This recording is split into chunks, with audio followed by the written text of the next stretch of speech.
Welcome to Mid-Level Adventurers, a podcast where non-experts talk about things they love by doing a thing they have never done before, which would be this podcast. My name is Jarrod, and with me for this first series is Matt Morris. Hey, this is Matt Morris. Yeah, in this series, we just want to maybe spark some interest in people who may just be starting out or still trying to decide if they want to give D&D a try.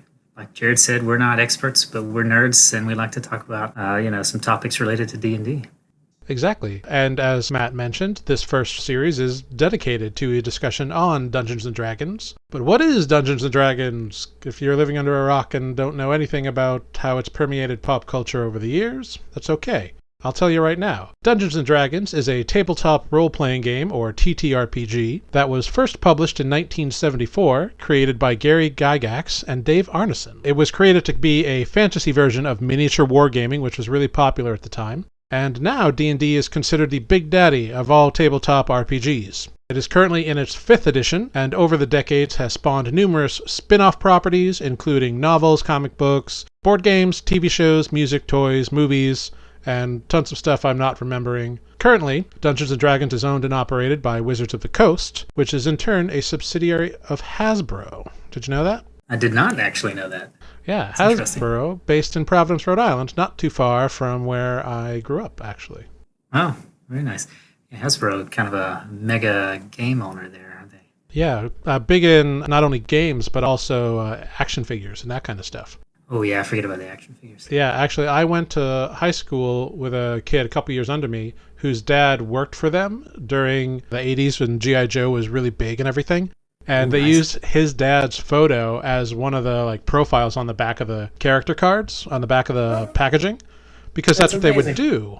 Yeah, they would have whatever developers worked on a toy or artist or whatever submit a little thing, and they'd be like, okay, you're now Snow Beetle or whatever. That's amazing. Yeah, but I feel we digress a little bit. Yeah, which we will probably do a lot. Yeah, absolutely. Today we're going to kind of talk about and focus on what brought us, or what kind of cemented early on, not necessarily an interest in Dungeons & Dragons specifically, but what led us to that area. What was our first bit of fantasy experience that we can recall? Yeah. I know what it was for me, but I'm interested to hear what your first experience with the fantasy genre, as it were, was. I think the first experience that I have a vivid memory of is probably The Lord of the Rings. And reading that quite a young age. I don't exactly remember where in school it was. It's weird. I can remember the library at my school in which I checked out these books, but I can't remember what grade I was exactly. I want to say it was probably middle school, actually. So it's pretty early. Oh, wow. Really? Yeah, I think so. Before that, I think I had picked up, there's another maybe young adult novel that has to do with the Return of a King, but it's not called that. It's something else. I can't think of it now. And I think I picked it up. I don't remember much about it, but that led me, I think, to The Lord of the Rings. And I want to say I started with The Fellowship. And maybe I started with The Hobbit, as most people probably would. But yeah, for whatever reason, I picked it up even though some of my friends had tried to pick it up and put it down because they were like, oh, it's too long or boring or there's too many weird songs in it or, whatever. I loved it. Yeah, and it just kind of I didn't finish it all immediately. It took me a while to read the whole series. And by the time that I was finishing the book, The Return of the King, the movie was about to come out, actually. So then maybe I should track that down and that might help me pinpoint exactly what age I was. But I think that was my first experience. And, wow. From there, yeah, I did. So you kind of came to fantasy a little bit later than I did. I didn't find the typical fantasy super, super early. But when I was a kid, they re-released Sleeping Beauty, the Disney movie. And so that was probably the first true fantasy thing that I ever saw. Yeah. Because it's all knights and dragons and singing birds and whatever. Yeah. Now that makes sense. Yeah, so that was probably my first one. But I think the first one that really hit me, and I didn't see it too much later, was the animated Hobbit movie by Rankin Bass. Yeah. I don't know, do you ever watch that? I don't think I watched it at a young age, but I've seen parts of it. I'm definitely familiar with it, but I can't put the whole movie together in my mind for some reason. So. Oh yeah, no, it was my jam. I remember the first time I watched it, when it got to Smaug towards the end there, I was so terrified. So I was so I had to be young. Yeah. I was like, oh my God, this horrible thing. I mean, just the way, don't remember the voice actor. If I was any good at my job, I would have done research for this part. Oh. But the way that actor just comes out and just says the whole thing of Smaug, you know, my armor is like tenfold shields, my claws like spears, my teeth are like swords, just everything. It's terrifying when you're a kid. Oh yeah. And it's an amazing movie. You know, it's a huge adaptation. They cut a lot of stuff out. Sure. But it is so good. But they also kept a lot of cool stuff in with the music. A lot of the songs that they used were actually in the Hobbit book. Oh, that's very nice. Yeah. There's, when they go down to Rivendell. Yeah. They sing, the elves have that little song, Where Are You Going? Ta-da, Mr. Baggins. And they used the book lyrics for that. I mean, they didn't do the whole thing. Sure. But they used it as the base for the underlying background music, I guess. But that was definitely like the first thing that I can think of as like true D&D style kind of fantasy that got me in there. You know, while you were mentioning that, it did make me realize that then and around the same time that I was getting into the Lord of the Rings, I picked up randomly, I don't know which begot the other. You know, I don't know if I started the Lord of the Rings and then I was interested in fantasy, so I was looking for it, and I found randomly in a used bookstore when I was young one of the Dragonlance books. Oh, yeah. And I don't really remember much about it, sadly. I'm sure if I scoured my childhood bookshelf, I could probably find it again. I don't think I even picked up another book after that, sadly, but pretty sure it was Dragonlance. That's cool. You know, I've never read a Dragonlance book. I just never got to that thing. I think because whenever I first kind of saw it, it was in a Borders or something. Yeah. And it was this massive shelf of 45 different novels, and I was like, that's a commitment. Oh, yeah. If I had seen that, I probably would have stayed away. I think I just found one of them randomly had just become a solo book in a used bookstore taken anyway. Yeah. Yeah, and I don't remember much about it, sadly. It's so long ago. Right. But that actually does make me wonder, what were some other things that kind of led you towards your D&D path, if you will? Yeah. You mentioned that you found that the first thing you did was read the Lord of the Rings books. And I don't know about for you, but for me, nobody ever mentioned D&D when I was growing up. My parents never mentioned it because they just are not really game people. Sure. And it was also in the 80s, so the whole satanic panic thing was going on, which maybe we'll talk about that on a later podcast. Sure. If we keep going with this. But so I had no idea about D&D, but I knew one thing, and that one thing was that I loved dragons. Okay. Ooh, yeah. And I liked swords. These were the things that I liked. And when I was a kid, there was the Hobbit movie that I already talked about. But that led me, or I picked up somewhere along the way, Thundercats. Oh, yeah, Thundercats. Yeah. Thundercats is nothing but sword and sorcery with a little bit of tech thrown in because, it was the 80s and everything had to be tech-based at the time. Yeah. Thundercats was still is actually my favorite animated show. But watching that, I grew up, and then Cartoon Network came around, and there were a lot of older, earlier 80s and late 70s kind of shows that started popping up, like Thundar the Barbarian. There was an animated Conan series. We fast forward a bit, and I start reading a lot more things than just the Berenstain Bears. I started reading books by Simon R. Green, who is a British author, and he has written a series. I'm not sure if it's collectively known as the Hawk and Fisher series, but it's about these two characters named Hawk and Fisher. They're husband and wife, and they're cops in the city of Haven, and it's a fantastic series. There's a lot of humor and kind of puns in there, but it's also very dark and gritty, and it's all swords and magic and battle axes and amazing character development, and it really lifted me up. And so this is starting to get around. I guess that was probably more high school than middle school, but early middle school, what happened in the 90s? Batman the Animated Series. Oh, yeah. I do know Batman. Yeah, and before that, everything I had watched was pretty, episodic. Yeah. Batman was a much darker tone than, anything I had seen before, and that kind of really resonated with me. Absolutely. But not only that, it would use episodes that had happened way earlier and kind of call back to them in certain points. Not in every one. It wasn't necessarily webbed out, as some people would say. It wasn't planned, I guess. Yeah. But Batman had heavy influence on Greg Weisman. Greg Weisman, who was working at Disney, went on to create Gargoyles. Ooh. And Gargoyles... Now, if you want a sword and sorcery show with amazing character development and an intricate interwoven plot where everything affects everything and nothing is standalone, Gargoyles is where you go. I need to go back and watch Gargoyles. I remember watching it as a kid, but I think I was so young at the time that, there's not much about the story I remember. The characters I do remember. I think, for the most part. Certainly left an impression. I could talk about gargoyles for hours, so. We'll have to make a Gargoyles podcast, and I'll just listen. Yeah, it'll just be me rambling for 2 hours about all this useless information I have. No, the nostalgia of those cartoons is... You made me realize, too, there are things that I was seeing even at that time before, like, necessarily starting with The Lord of the Rings that probably, had an influence, and I didn't even think about it. Like, some of the reruns of the old cartoons, like you mentioned, Thundercats, or I had to look it up because I forgot the name, but one of the Hanna-Barbera cartoons, Herculoids. Oh, yeah, Hercules. Which is, started, I think, in the late 60s and it had 70s. The two Goop monsters, right? The two Goop monsters, and it was sort of like maybe a He-Man ripoff. I'm not entirely sure, but if it was a ripoff or, But I remember catching He-Man's reruns totally of that. another thing that, was created to sell toys, but that's okay. That's a whole new thing. Okay. So this was actually, story. I remember catching reruns of that. But I loved He-Man too, so don't think I'm anti-He-Man. Right. Yeah, He-Man I didn't see as much of, sadly. Honestly, I don't know why Herculoid sticks out to me more than He-Man. Maybe it's the Goop monsters.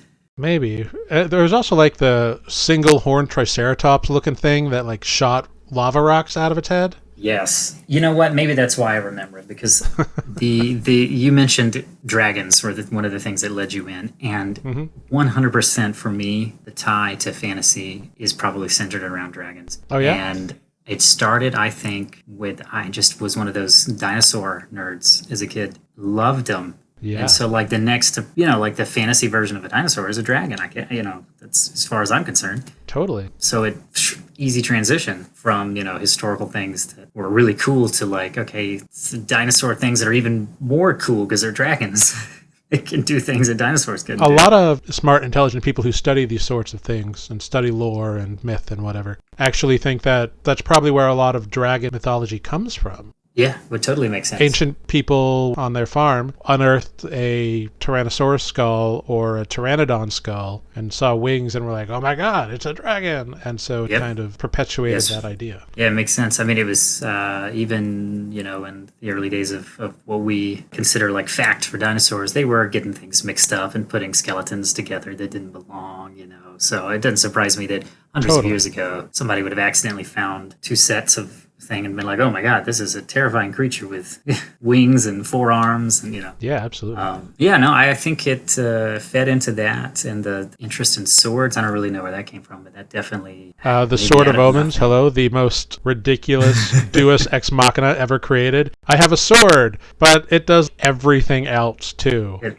really does. It acts as a spy camera. It acts as a pager, as a GPS. If I hold on to it, I can fly. It's like a jetpack. It shoots laser beams. I mean, I don't think Lion-O ever used the Sword of Omens as a sword, except for one episode where Mumra turned into an evil King Arthur and pulled Excalibur from the Lady of the Lake. Oh, yeah. The sword and Excalibur duked it out, and Excalibur won because it stabbed the Sword of Omens in the eye of Thundera. In the eye. Yep. For those of y'all There's another tangent. Yes, I was about to say, for those of y'all trying to catch up, that is, of course, the Sword of Omens from Thundercats. Ho! Yep.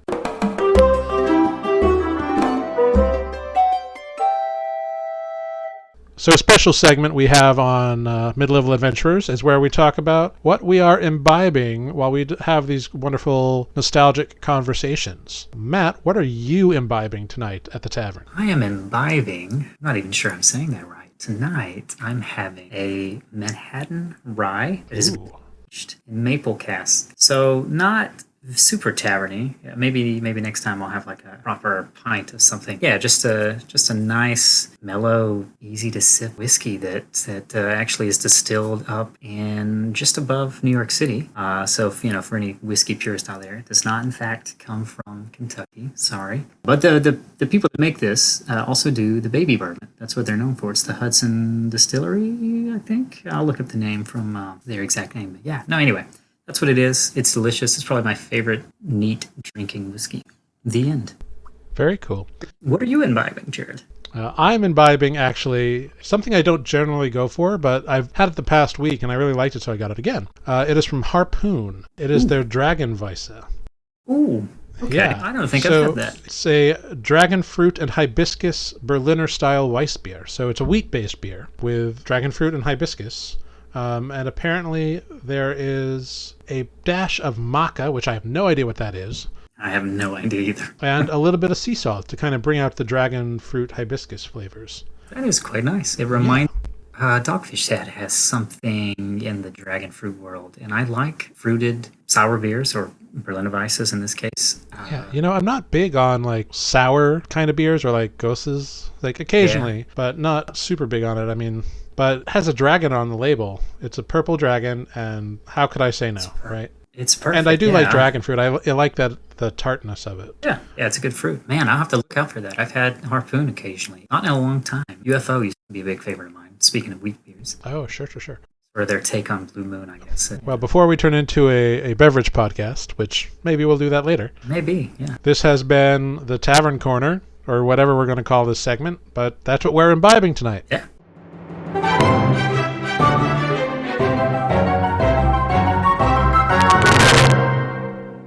Getting back on topic, we were talking about TV shows, though, so we're kind of right there, but movies as well. I do remember also watching things like The Dark Crystal. Absolutely, yeah. At a very young age, and Labyrinth. Yeah. And while those are not necessarily like related to dragons or sort of that fantasy world, I think it's all it just opens your mind and your imagination to things. And it certainly has that here's the hero's quest idea. Absolutely. In Labyrinth, we've got our little geldling who needs to go find the Dark Crystal and put the little thing back, and it will reinvigorate the land, while the evil Skeksis are trying to kill everybody. Yeah, it's a great story, and really that's the thing that I think we're drawn to, as well as swords and dragons and other things. But if you didn't have some interesting, compelling stories to accompany those, it wouldn't be as interesting. Even older than, well, actually, I'm not sure what the year difference would be between Dark Crystal and this movie. But did you ever watch Dragon Slayer? Ooh, I don't think so. Yeah, so Dragon Slayer is an old movie. I mean, I say old. There are probably people listening who are like, I remember when that came out, you son of a... But, what? Dragon Slayer is older than I can remember it being in theaters. How about I'll say that? Yeah, there you go. Well, I can tell you that I just looked it up. I can tell you the year if you're curious. Sure, hit me. 1981. Haha, I was not yet born. Not too far off, but I wasn't there yet. In that movie, the hero acquires the magic sword and has to slay the evil dragon that's destroying the countryside. And like when I was a kid and I was introduced to it, I was like, whoa, that's really cool. But then way later than that came like Dragonheart with Sean Connery as the dragon. That I have seen. Yeah. Not as good, probably, but... No, I mean, it is a sweet movie. Like, you kind of go, aw. But there are some actually stellar performances for such mediocre writing. Yeah. First of all, it was before Sean Connery's descent into movie whateverness happened. Before The League of Extraordinary Gentlemen just broke him. Yeah. That's the movie that made him be like, screw this, I'm out. Anyway, so Dragonheart was a thing. There was also like Robin Hood, Prince of Thieves. That was, a pretty good movie. Less magic-y and more cool swords, bows, and arrows kind of thing. But, archers are valid too. So let's not pretend like... Even though some might argue that the ranger is woefully underpowered. But they're cool. Well, I think they're cool. Speaking of ranger, actually... The first ever like D&D book thing that I ever read was the Drizzt series by R.A. Salvatore. Oh, I've heard of this. I haven't read it. Yeah, kind of like steering us back toward D&D. Yeah. Although I had no real knowledge of the game at the time, but a friend of mine gave me, it's actually the fourth book that was printed, but it was the first book chronologically in the series. Because the first book was called The Crystal Shard, and that introduces Drizzt and his other friends in the world of Toril on the continent Faerun in Icewind Dale. The character of Drizzt like really got to everybody because he was this drow, but he was good. And this rolls into a lot of conversation that's actually happening now within the game, because just recently Wizards announced that they are getting rid of alignment dictation for humanoid creatures. Oh, interesting. Yeah, a lot of people have been complaining for a long time, and I think there's good points to it, saying that just because like this humanoid was born drow, they have to be evil. Sure. And there's definitely a lot of inherent racism that has been talked about in this, and I'm not going to say that's not true, and I'm not going to say it is true. I'm just saying it is a valid conversation that is happening. And I actually fully agree, because of biology should not dictate who you are. You know what I mean? Yeah, that's probably what made him, like you said, such an impactful character, because he totally broke the mold. And for those who may not know, Drow is, in the lore of D&D, a dark elf. It lives in the under... I just forgot. It's the under, yeah, in the Underdark, yeah. The Underdark. Why did I blank on that? It's okay. They are like historically evil, but here we have a story that I haven't read, mind you, but I do know about. That he's the hero. Yep. A hero. I don't know if he's the only one. He was, in the first few books, he's definitely more of like a team player, but then I think the popularity of the character, both for the author and the audience at large, made him more of a central focus in later books. Yeah, totally makes sense that the books would start as him being a team player, as that is sort of the point of this game in which it's based, right? Is, you don't just lead us. It's not a video game where you're leading a solo campaign with just yourself, is it? No, not at all. I mean, you can play it with two people if one person wants to be the DM and the other person wants to create one or a bunch of characters, and it can be that just kind of one person's story. Like, that's like every movie ever written. Yeah, that's true too. Because you always follow the view of the protagonist, and even if really cool side characters come along, they don't get another movie about them unless you're Han Solo, and that's a whole nother topic of discussion. Oof, yeah. Marvel Universe, I guess. So all these movies and books and TV shows and comics that we may have read kind of, for me, laid the path to D&D, even though I had no idea that that's where I was going, because I never heard about D&D until college. And this is where I ask the question, how did you get into your first game? Like, how did you first see someone or hear someone talking about it, or someone came up to you? Like, what is your story on how you got into the first game? I don't want to talk about like what the first game was like, because we'll do that on the next podcast. But how did you get into the first game? I get into it. I think it was just entirely a friend, like a single friend in high school who, looking back, I have no idea how he got into it. It would be very interesting, actually. In fact, I think he's free tonight. I should have called him up to hear how he got into it, because, and I'll sort of explain a bit without deviating too much, but you mentioned the sort of like the scare of games like this, and it's certainly extended into the South. I'm from Georgia. So you were right in the middle of the Bible Belt of the Satanic in the middle Panic. of the Bible. Oh, yeah. So, like, there was still this scare. Even things like The Lord of the Rings, there was some hesitation about letting your children get into, because it dealt with magic. And we won't even get into right now about the beliefs of Tolkien and contemporary writers of the time like C.S. Lewis. But, yeah, there was some, hesitation. So, like, getting introduced to these things, it was definitely not like your parents are going to be like, hey, I found this really cool game we should play together called D&D. Or Dungeons and Dragons. Right. So there was some of that. It was kind of like, I didn't really hear much about it either, because people didn't talk about it, because people didn't do it, whatever. So how he got into it, because I think his family was very religious. I think he still is. And I just imagine everything should have set him up to like never even get into it. And yet somehow he did. And it's great, because he got me and a team of other people in high school together he basically was like, we had been playing Halo together at his house. And then one night he was just like, we're going to try this together. Let's do it. Let's all make characters. And he kind of like helped dictate, the thing, because we were all like, I don't know, this is new and I don't learn a bunch of rules. We're in high school, right? Halo was hard enough. Learning, gross. Yeah, right. I'm about to go to college. I don't learn anything that I don't have to. So I don't want to say he forced us into it, but he sort of like, heavily suggested. Yeah, which I think was fantastic. Like you said, we'll talk about that next week. But yeah, it entirely rests on this singular friend and his efforts to have at least a game before we all scatter to the winds to go to college. That's cool. It was kind of like hey, I'd like to do this as the friend group that we have before we all diaspora out there.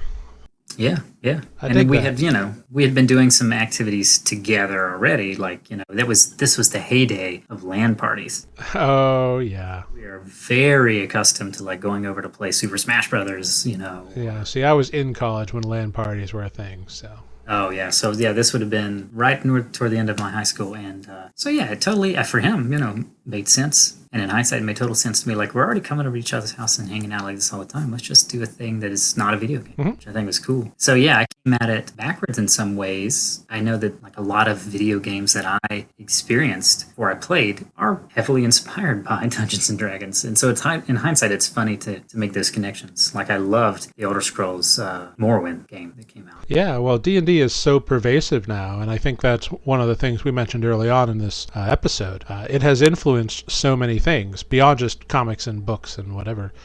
So many video games use the ideas that D&D, I'm not going to say created, because I'm sure lots of people have created a large array of elements that D&D uses and utilizes. The Lord of the Rings was a major influence on...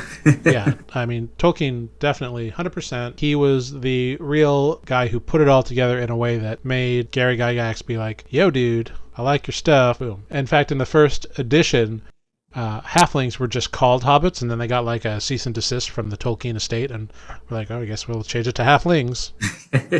Which was, understandable. And I'm glad that it didn't turn into anything like nasty, and it was all like, oh yeah, we'll change it. No big deal. Yeah, totally. That's so cool that it happened like that to you. I feel like the timeline of when we first kind of tried it might be similar in like terms of year, not in our development. Yeah, very much so, I think. Because I was actually in my freshman year of college before I even really heard of D&D. I'm sure I may have heard it in passing at some point previous to that, but the first time I really remember somebody telling me about it was my freshman year of college. There were a couple of guys who were roommates on my floor, and I was in what is called a talent advancement program at UMass Amherst. Yeah. What does that mean? It was for science majors, and there were a couple different floors. My floor was the physics, astronomy, and like chemistry floor. So everyone who lived on that floor was either a physics, astronomy, or chemistry major. I don't know why those three got grouped together, but they totally did. Interesting. Yeah. And the idea is to foster friendship and communication with people who you are going to be spending a lot of time with. Oh, sure. And kind of develop a friendly scientist thing. That didn't end up happening in my case, but that's a very different story for a very different podcast. These two individuals who came out of their room one day while everybody was kind of hanging out in the common lounge and was like, hey, has anybody ever played D&D? Would anybody want to? Because I'd like to run a game. And everyone on the floor said, never done it. Let's do it. Why the hell not? So you could see the guy who was going to be the DM, his eyes just kind of like widened, like thinking maybe he'd get like 2 bites, and he got like 20. Oh. So you could like see the fear that kind of like popped into his brain. But, I'll give him credit. We did it. Oh, wow. Yeah. How many people actually like committed? Well, to give a little spoiler for next time, there were about like 20 people who wanted to play. So he started by splitting it into 2 groups, kind of like alternated weeks. And people either, if they lost interest, then so be it. Sure. Or otherwise, if their characters died, they kind of got exited from the game. Yeah. Being someone whose character did die. But we'll talk about that later. Yeah, sorry, I'm getting ahead of myself. But no, it was cool. No, it was natural, man. What an amazing undertaking. Yeah, definitely probably didn't expect that sort of reaction. Yeah, it was wild. I couldn't imagine like walking in and being like, has anybody ever tried this? You want to try it? And then 20 people being like, yeah, let's do it this weekend. What? Crap. Yeah, if only that would happen now, if we could get that same sort of... Well, now D&D's, for the past few years, has been going through this huge resurgence and everything. That is true. Mainly because of 5th edition being so kind of beginner-friendly and user-friendly, which not that it doesn't have its drawbacks and its mechanical issues and whatever. And certainly some people prefer the older styles in like 3.5 where it's more number crunchy, which is totally legit. And if that's what you like, that's what you like. And there are options to do that. And you can certainly play in a 3.5 game today. Yeah, definitely. Or Pathfinder, the other sort of... Yeah, Pathfinder 1st edition pretty much is 3.5 because the design team left, I think it was acquired by Wizards at that point. So they left Wizards and kind of recreated 3.5 to be Pathfinder with Paizo. Yeah. Which is dope and cool. And because I think D&D at the time was either getting ready to roll out 4th edition, which is a whole nother conversation. There were good things in 4th edition. There were things that not so much. Not for me. Remember, maybe I'll try to figure this out before we do our next podcast. Which edition I started with? Because I'm pretty sure 4th was very much alive and well when I started playing, but I think people were still mostly doing 3.5. Yeah. That's probably what I got introduced to. Yeah. My first game was still 3. I remember because the book had the CD-ROM in it for like the character creation thing. And it did this crazy thing called point buy, which made no sense to me in my little brain at the time. Ah, yes. Point buy. Now I totally get it, but then I was like, what? Well, and for those of you who don't know what point buy is, that's okay. It's just a way of generating character ability scores, which we will talk about in a later episode. Because if you can't tell, we're jumping the gun like crazy. but that's okay. Oh yeah, well, because we're so excited to talk about all these things. Yeah, I'm already like wanting to talk about my first game experience, but I'll cool my jets. Well, with that, let's wrap this episode then, and Perfect. we can, because I think we've had a good discussion here. We have talked about kind of what cemented and kind of seeds were planted in our past that kind of developed this, I don't want to say innate, but predetermined acceptance of D&D or nurturing interest in D&D. Yes. So I think we've talked about that, and I think it's a good place to kind of wrap this session up, where this is the pre-D&D podcast. Do you have any final thoughts on the before I played D&D things that you might like to pop out? Oh no, I don't think so. I not that we haven't already discussed. I'm sure maybe something that will come up as we start our next topic. But no, this was great. This was nice to sort of like reminisce about the things that it's sparked these interest. Cool. Well, I would like to thank anyone who did listen for joining us on this first adventure in podcasting. We made it up the stairs and haven't fallen down yet, so that's pretty good. So far, so good. Yeah, and we will be back next time, who knows, continuing this series, where we will indeed talk about our first games of D&D that we play personally. So until then, this is Jarrod. And this is Matt. Mind the traps and keep adventuring.